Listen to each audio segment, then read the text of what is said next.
Hello and welcome back to SHRM Session 4, Part 3. The last part of this session, we will cover three cross-cultural models by Hofstede, Clockon and Strothbeck, and Hall. Your learning outcome for this lesson involves studying cultural frameworks by different authors. By the end of this session, you will be able to understand Hofstede's cultural dimensions, Clockon and Strothbeck's 6 dimensions of culture, and Hall's key cultural factors. Out of all the cross-cultural theories out there, the three most used and comprehensive are Hofstede's, Clockon and Strothbeck's, and Hall's. You will also be able to use these in your assignment. Hofstede, perhaps the most known cultural model in the world. Gert Hofstede's 6 cultural dimensions are applicable in the study of national culture and its influence on organizational culture. Professor Gert Hofstede concluded one of the most comprehensive studies of how values in the workplace are influenced by culture. He defines culture as the collective programming of the mind, distinguishing the members of one group or category from people of another.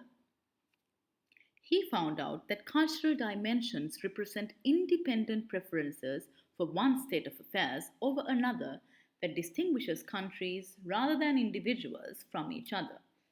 The country scores on the dimensions are relative, as we are all human and simultaneously we are all unique, although we may belong to one country. According to Hofstede, culture can only be used meaningfully by comparison. The model of national culture consists of the following 6 dimensions: power distance index, that means how distant do we consider employers or people in higher hierarchical positions, individualism versus collectivism, whether we act as individuals or as a group, masculinity versus femininity. This has nothing to do with gender, but whether a culture is more masculine oriented regarding its traits or more feminine oriented regarding its characteristics. Uncertainty avoidance index. How risk prone are we? Long term orientation versus short term orientation. And indulgent versus restrained, as in how impulsive are we to indulge. To get to know exactly how country comparisons work, click on the below link. And this is what you will get. When you do an analysis of national country cultures, you will get a result like this. Of course, as stated in the website, it is important to realize that statements about just one culture on the level of values do not describe reality. Such statements are generalizations and they ought to be relative. Without comparison, a country's score of culture is meaningless. Clockon and Strothbeck. These two authors identified 6 dimensions of culture. These, although not as explicit as Hofstede's dimensions, give us a good understanding of national culture. The first dimension is the nature of people. It means what people assume about the basic nature and beliefs of other people. How do you think about other people in this way will have a significant effect on how you respond to them. It also affects how you think about yourself. The next dimension is the relationship people have with nature. What do people think about nature? And what are the responsibilities and rights around it?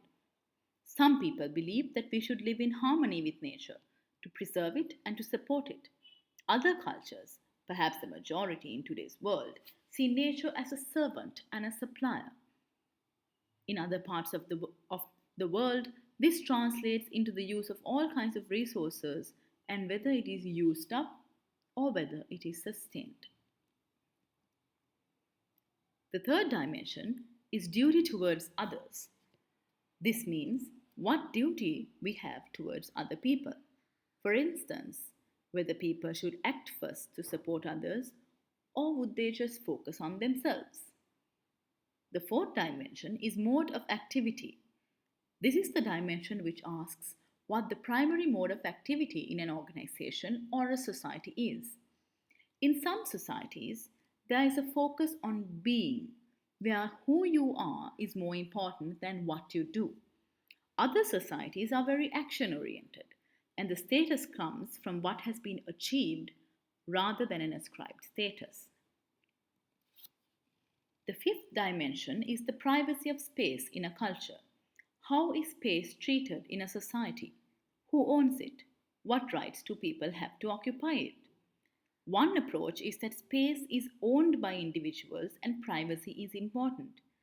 Cultures which consider privacy have meetings which are held behind closed doors and are by invitation only. Some others, who don't believe too much in privacy, opt for an alternative which is open ownership, where people can go where they please and meetings are open to everyone who want to attend. The last dimension is temporal orientation. What do people in one group consider more important? The past, the present, or the future? Some societies focus on the past, the of ancestors, and being traditional. Other societies focus on the hedonism of today, the present, while still others plan carefully for the future. Hall. When it comes to Edward Hall, who was an anthropologist, there are six key cultural factors or dimensions surrounding three broad aspects: context, time, and space. Let's look at this in detail. When it comes to context, some cultures are high in context and others are low in context. In a high context culture, there are many contextual elements that help people to understand the rules.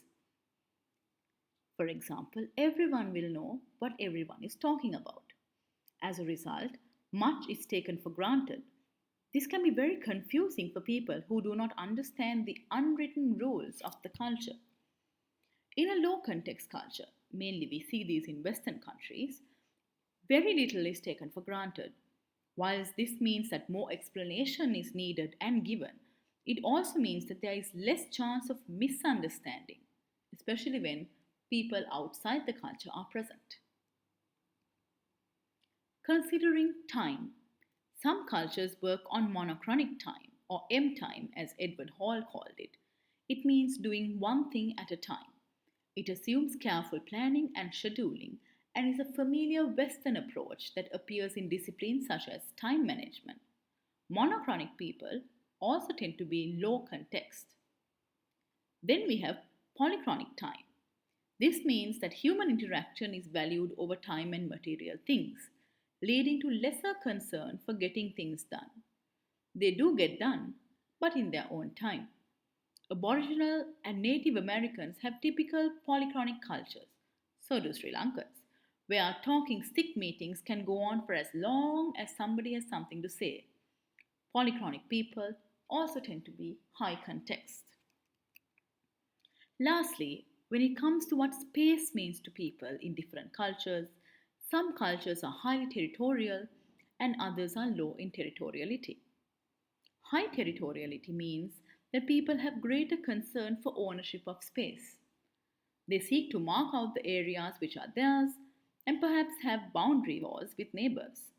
Example, co-workers may battle over a piece of paper which overlaps from one person's area to the other.